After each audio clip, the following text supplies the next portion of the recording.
다산 유영무 선생님이 이 한글 단어를 잘 풀이하시는데 그분 글 중에 이런 글이 있습니다. 나쁜 놈, bad person, 나쁜 놈은 나뿐인 놈이다. selfish person, 나쁜 놈은 나뿐인 놈이다. 결국 나쁜 사람은 아주 이기적인 사람이 나쁜 사람이라고 그렇게 해석을 하고 있습니다. 참 그럴듯한 해석입니다. 우리가 인생을 살면서 우리의 행복을 방해하는 것들이 많이 있습니다. 그 중에 가장 큰 방해물이 되는 것, 장애물이 되는 것, 그것은 이기심입니다. 국어사전은 이기심을 자기 자신의 이익만을 꾀하는 마음, 이 이기심이라고 하는 것, 다른 사람에 대한 이익에 대해서 전혀 신경을 쓰지 않는 것, 나만을 생각하는 사람, 자기의 결정과 자기의 공동체를 생각하지 않고 자기 자신만 생각하는 행동, 이기심입니다. 여러분, 사람마다 모든 사람은 다 이기적입니다. 사실 어느 정도는 다 이기적이고 100% 이타적으로 살아가는 사람은 아무도 없을 것입니다. 그러기에 예수님도 내 이웃을 내 몸과 같이 사랑하라 그렇게 말씀하셨습니다. 이웃 사랑하는 원칙은 내 몸을 사랑하는 것처럼 그렇게 이웃을 사랑하라고 말씀하고 있습니다. 여러분, 자기 몸을 사랑하는 만큼 모든 사람들이 어느 정도는 다 이기적이기 때문에 자기를 사랑합니다. 그 사랑하는 만큼 이웃을 사랑하는 것, 이것이 이웃사랑의 원칙이라고 예수님도 말하고 있습니다. 여러분, 우리가 다른 사람의 이익을 생각해 준다면 공동체가 아름다워질 수가 있습니다. 문제는 언제나 나만을 생각하는 이기심이 문제가 됩니다. 이기적인 사람의 생각을 어떤 글에서 이렇게 기록하고 있습니다. 남이 하는 연인과의 사랑은 불륜, 내가 하면 낭만. 남이 신호위반을 하면 파렴치, 내가 신호위반을 하면 피치 못할 급한 사정이 있다. 남이 새치기를 하면 얌체행위, 내가 새치기를 하면 급하다 보면 그럴 수도 있지. 남이 공공장소에서 큰 소리를 얘기하면 소음, 내가 큰 소리로 얘기하면 유쾌한 대화.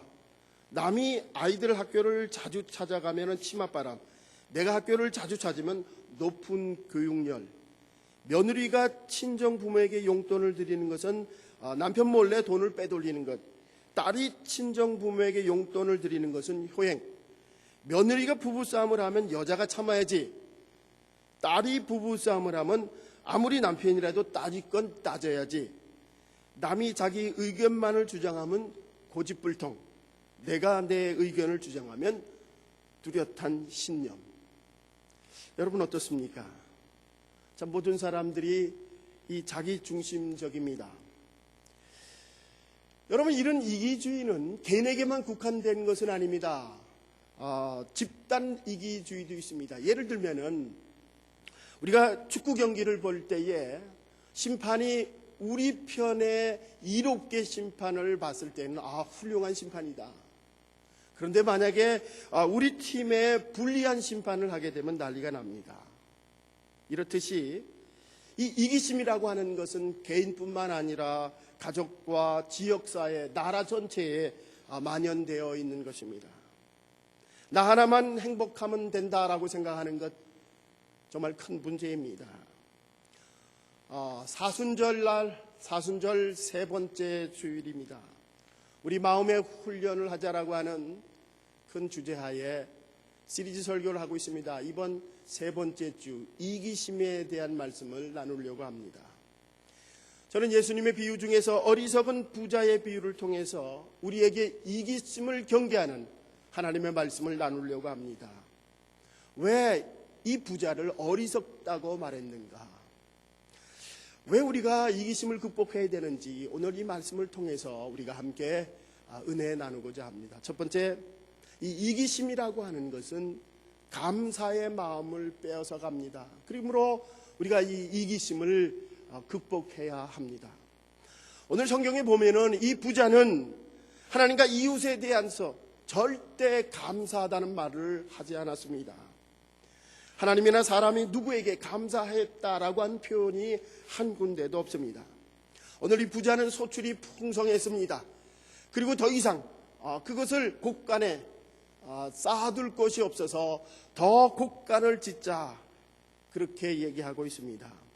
아마도 이 부자는 참 열심히 일했던 사람입니다. 오늘 본문에 보면은 자기가 열심히 일했지만은 남에게 피해를 준 사실을 성경은 기록하지 않고 있습니다. 아마도 자기가 열심히 노력해서 많은 재산을 모았던 사람임에 틀림없습니다. 그러나 그럼에도 불구하고 이 사람에게, 이 부자에게는 치명적인 약점이 하나 있었습니다. 도대체 누가 이와 같은 부를 주었는지 그는 알지 못했던 것입니다. 비옥한 땅을 누가 주고, 누가 햇빛을 주었고, 누가 늦은 비와 이른 비를 주어서 이렇게 풍족하게 했는지 그는 알지 못했습니다. 자기가 열심히 벌어서 모든 것을 다 했다고 그렇게 생각하고 있습니다. 자기가 가지고 있는 부와 이 축복이 하나님과 이웃에 의해서 만들어진 것을 그 부자는 알지 못했습니다. 이 부자가 하나님 앞에 감사해서 11조를 드렸다, 혹은 감사 예물을 드렸다 한 군데도 기록이 되지 않았습니다. 자기를 도와준 많은 일꾼들, 사람들에게 감사한 표현도 한 번도 하지 않았습니다. 이 어리석은 부자는 자기의 부귀영화와 전적으로 모든 것이 자기 것임을 이기적으로 생각을 했습니다. 하나님과 이웃에 대해서 절대 감사한 표현을 갖지 못했습니다. 이유는 바로 탐심과 이기심이 그의 눈을 가렸기 때문입니다. 오늘 본문 17절과 19절에 보면 보다 더 구체적인 이기심을 드러내고 있습니다. 거기 보면은 1인칭 대명사 I라고 하는 표현을 5번을 쓰고 있습니다. 그리고 my, 나의라고 하는 표현 역시 5번을 쓰고 있어요.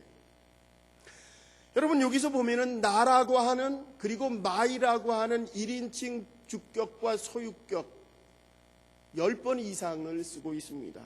오로지 그 부자의 관심은 자기 자신밖에 없습니다. 이웃에 대한 관심과 하나님에 대한 관심 전혀 없습니다. 자기의 부와 그리고 자기의 계획과 자기의 미래에 대한 것밖에는 그에게 관심은 전혀 없습니다. 오늘 본문 비유에 보면은 부자는 자기 스스로가 말하고 있습니다. 이제 자기 스스로가 말하고, 자기 스스로가 계획하고, 자기 스스로가 만족해하고 있습니다. 오늘 본문 19절 말씀입니다. 우리 함께 같이 읽겠습니다.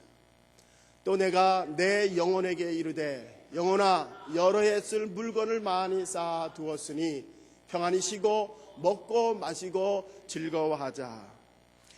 많은 곡식을 쌓아놨으니 이제 편안히 쉬고 먹고 마시고 즐기자라고 하는 것, 오로지 자기 자신의 즐거움만을 위해서 그 인생을 살아가고 있습니다.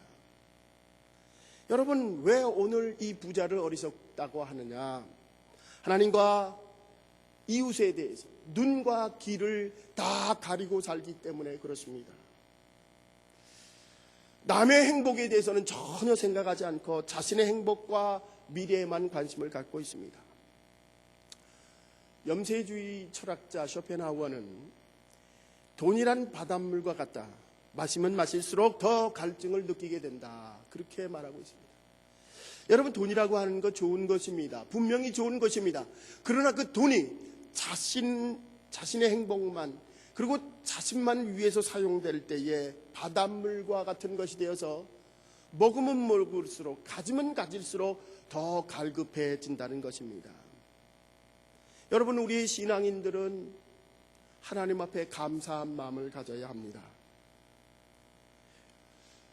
오늘 여러분 생각해 보면은 이 자리에 앉아 있는 자체가 하나님 앞에 감사한 것이요, 우리의 가정과 우리의 자녀들을 지켜주신 것 감사한 일입니다. 우리의 직장과 우리의 비즈니스도 주님이 함께하여 주시니 얼마나 감사한 일입니다.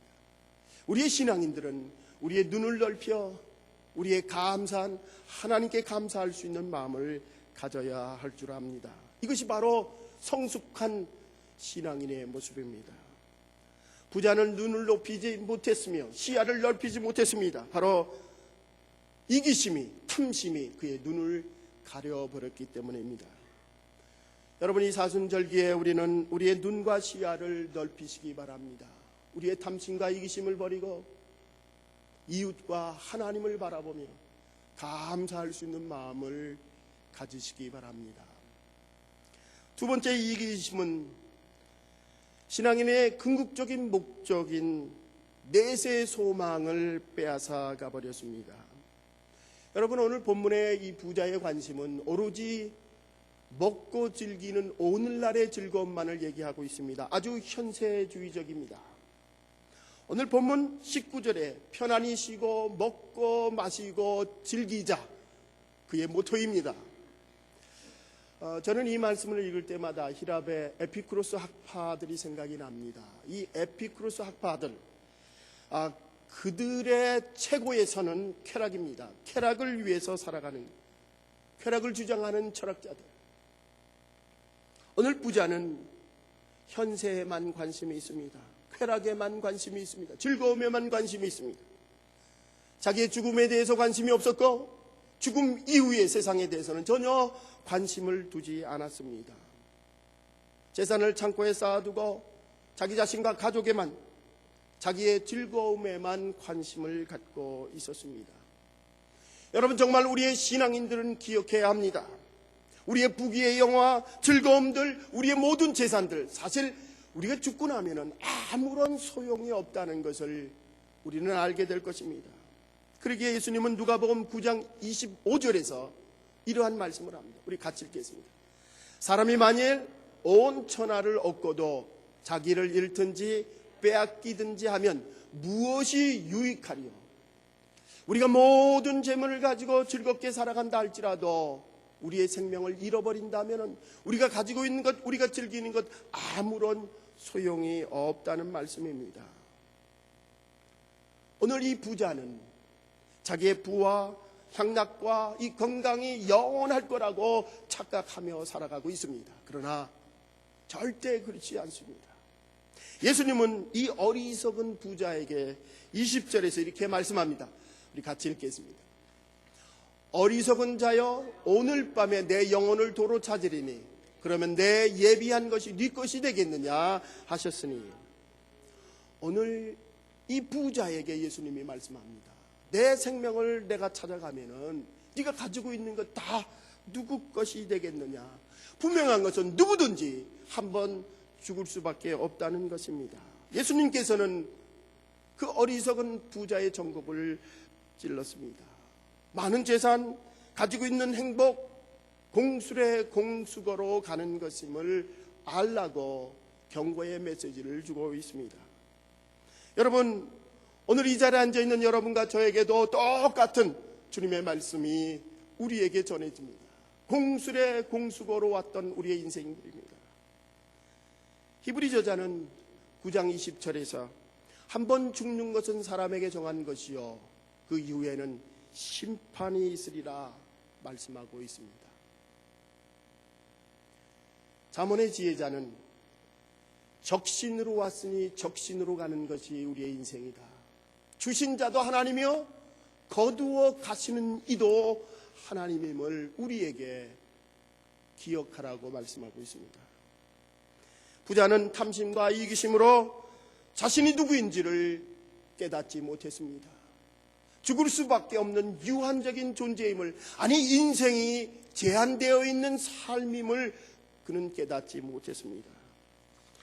영원한 삶에 관심을 갖는 주님의 자녀들 되시기 바랍니다.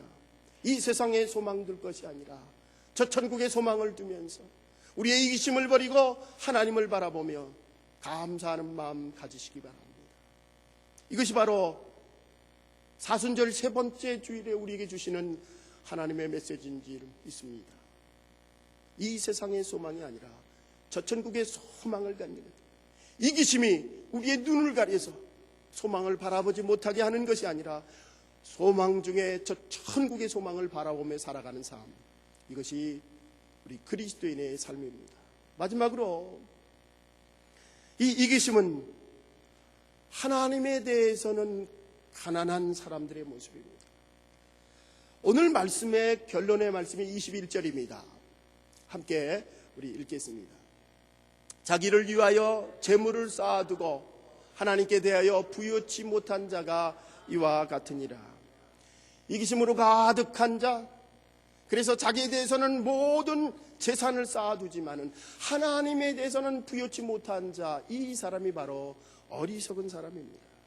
이 사람이 바로 어리석은 사람임을 예수님께서는 지적하고 있습니다. 세상에 대해서는 부여합니다.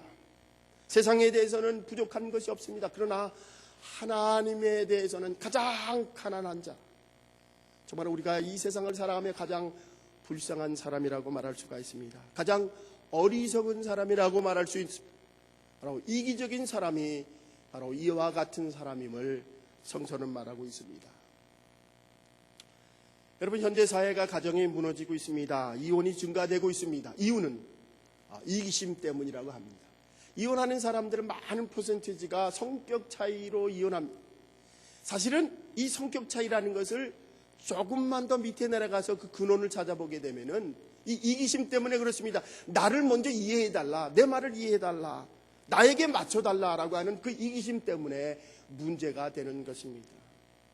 여러분, 우리 교회도 그렇습니다.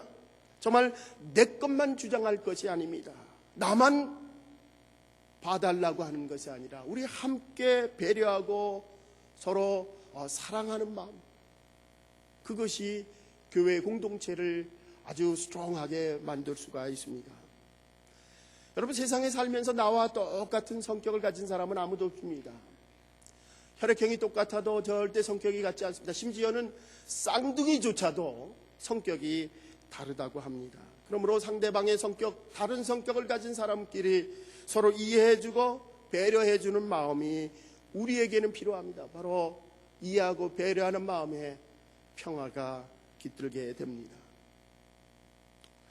컨플릭트를 중재하는 사람의 책에 보면 이 컨플릭트, 이 갈등을 해소하는 방법 한 가지를 제안합니다. 그것이 뭐냐면 I am right, you are right. 나도 옳지만 당신도 옳습니다 라고 생각하는 것, 이 컨플릭트를 해소할 수 있는 길이라고 합니다. 근데 많은 사람들이 I'm right, but you are wrong. 나는 맞지만 당신이 틀리다고 하는, 거기서부터 컨플릭트가 생기고 갈등이 생기고 문제가 생긴다는 것입니다. 여러분, 상대편의 입장에 서서 생각을 하게 되면 I'm right 뿐만 아니라 You are right이라고 이해할 수 있고 배려할 수 있다는 것입니다.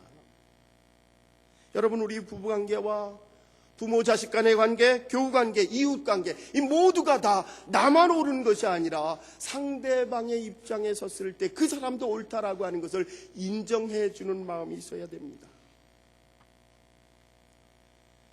사순절 세 번째 주일에 우리는 우리 자신에게만 부요하고 풍족할 것이 아니라 하나님에 대해서 부요한 주님의 자녀들 되시기 바랍니다.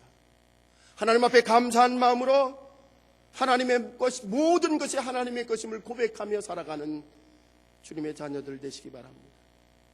우리의 이기심이, 우리의 탐심이 눈을 가려서 하나님을 바라보지 못하고 이웃을 바라보지 못하는 그런 어리석은 부자와 같은 사람이 아니라 하나님에게 부유한 사람 되시기 바랍니다. 나만 행복한 것이 행복이 아닙니다. 우리 모든 사람, 다른 사람도 행복할 때 비로소 진정한 행복이 있는 줄 믿습니다. 나만 옳은 것이 아니라 당신도 옳소 이해하고 배려하는 그런 사순절 세 번째 주가 되시기 바랍니다. 제 설교 마지막으로 좋은 생각에 실린 글을 하나 여러분께 소개하고 제 설교 마치려고 합니다. 사랑하는 연인이 100년을 기약하면서 결혼 준비를 하였습니다. 여느 커플처럼 남자는 결혼을 위해서 아파트를 준비하였고 여자는 세간을 준비하기로 했습니다. 그런데 결혼 준비를 하던 때 여자의 아버지가 사업에 실패하여 회사의 문을 닫게 되었습니다. 그 충격으로 여자의 아버지는 병원에 입원하게 되었습니다. 결혼을 한 달 앞둔 어느 날 남자는 여자의 손을 잡고 아픔을 고백하였습니다. 남자는 자기가 보여주었던 새 아파트는 사실 자기의 것이 아니라는 것입니다. 여자도 새 아파트에 가져갈 혼수품을 살 수 없는 형편이기 때문에 실망하지 않았습니다. 그들은 어렵게 단칸방에서 신혼살림을 차렸습니다. 그런데 남자의 월급이 결혼 전에 이야기했던 것과는 달리 너무 작았습니다. 그래도 여자는 신혼의 맛에 기쁘게 살았습니다. 여자의 아버지도 건강을 얻고 다시 사업을 시작하였습니다. 사업도 잘 되었습니다. 그런데 사람의 마음은 참 이상하죠. 친정집이 어려울 때는 그저 있는 것에 감사하였는데 친정집의 형편이 좋아지면서 자기의 모습이 초라해지는 것을 발견했습니다. 남편이 결혼 전에 아파트를 보여주며 어렵지 않게 해주겠다는 말과 처음 월급과는 달리 적은 월급 등등 여러 모든 것이 상처로 되살아났습니다. 그렇게 사랑스럽던 신랑이 미워져서 여자는 그 속상한 마음을 친정 어머니께 하소연했습니다. 아픔을 이야기하는 여자의 볼에서 눈물이 흘러내리고 이야기를 듣는 여자의 친정 어머니의 눈에도 눈물이 흘러내렸습니다.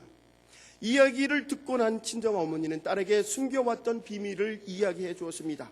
사실은 김서방이 아무 말도 하지 말라고 했는데 이제는 털어놔야겠구나 하며 여자의 어머니는 김서방이 처가에 배려해 주었던 내용을 말해 주었습니다. 남자는 혼수용품을 해올 형편이 못 되는 여자의 마음이 상할까봐 아파트를 팔아 여자의 아버지의 빚을 갚는 데 보탰습니다. 그리고 남자의 매달 월급에서 적지 않은 돈을 여자 아버지의 병원비로 써달라고 월급을 적게 가져올 수밖에 없었다는 사실을 이야기해 주었습니다. 이야기를 듣던 딸의 눈에서 눈물이 얼굴을 적셨습니다. 딸도 어머니도 감동의 눈물을 흘렸습니다. 실망의 눈물이 감동의 눈물로 바뀌었습니다. 여러분 어떻습니까? 오늘 성경 말씀을 읽었던 이기심과 탐심으로 가득 찬 부자의 상반되는 이야기, 아름다운 사랑의 이야기입니다. 저는 오늘 예수님이 산상수훈에서 이기심을 극복할 우리에게 귀중한 황금률의 말씀을 주셨습니다. 그 황금률을 우리가 함께 읽음으로써 제 설교를 마치도록 하겠습니다. 다 같이 읽겠습니다. 그러므로 무엇이든지 남에게 대접을 받고자 하는 대로 너희도 남을 대접하라. 이것이 율법이요 선지자니라. 그러므로 무엇이든지 남에게 대접을 받고자 하는 대로 너희도 남을 대접하라. 이것이 율법이요 선지자니라. 기도하시겠습니다.